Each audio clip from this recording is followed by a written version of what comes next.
Well, she was charged with a whole gamut of offences, insulting the president, derogatory remarks about Turkish civil servants, spreading terrorist propaganda.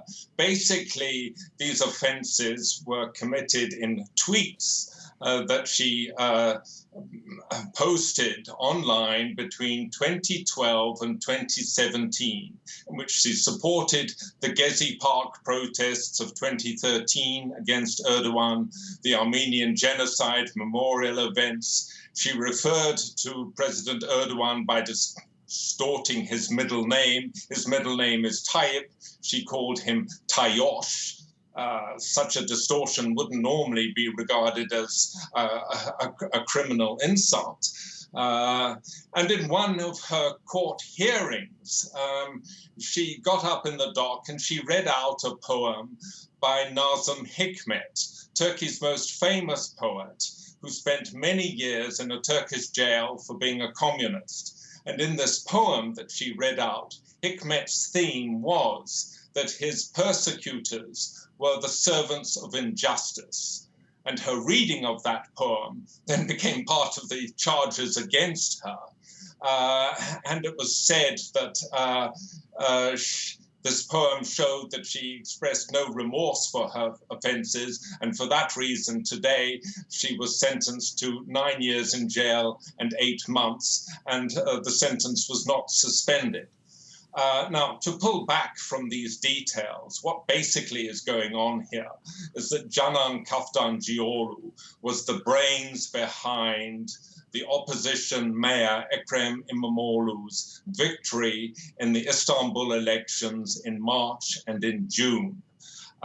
She was prosecuted for tweets that were made between 7 and 2 years ago. At the time she made those tweets, she wasn't prosecuted. So it looks clear that the prosecutors dredged up the past because they were angry with her present conduct. If her campaigns against the government candidate in the Istanbul mayoral elections had been successful, had been flops, had failed, she wouldn't have been prosecuted. Okay, and Jasper, what does all of this tell us, do you think, about the sort of current Turkish political landscape?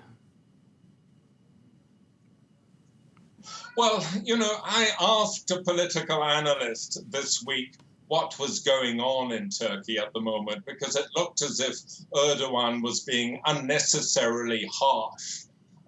For instance, his ousting the Kurdish mayors in Diyarbakir, Van, and Mardin, that would just alienate the Kurdish vote, on which Erdogan depends to be elected.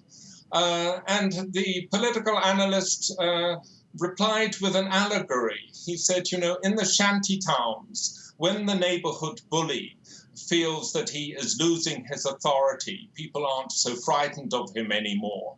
He seeks out the weakest boy on the street and he beats him up to send a signal. You know, Erdogan is losing his authority.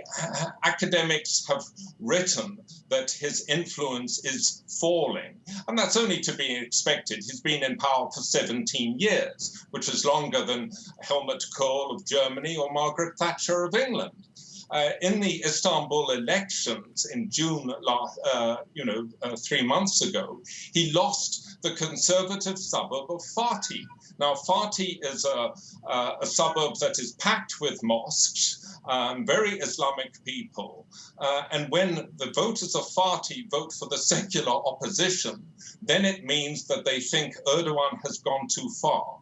And his losing Fatih must have been a big shock for him.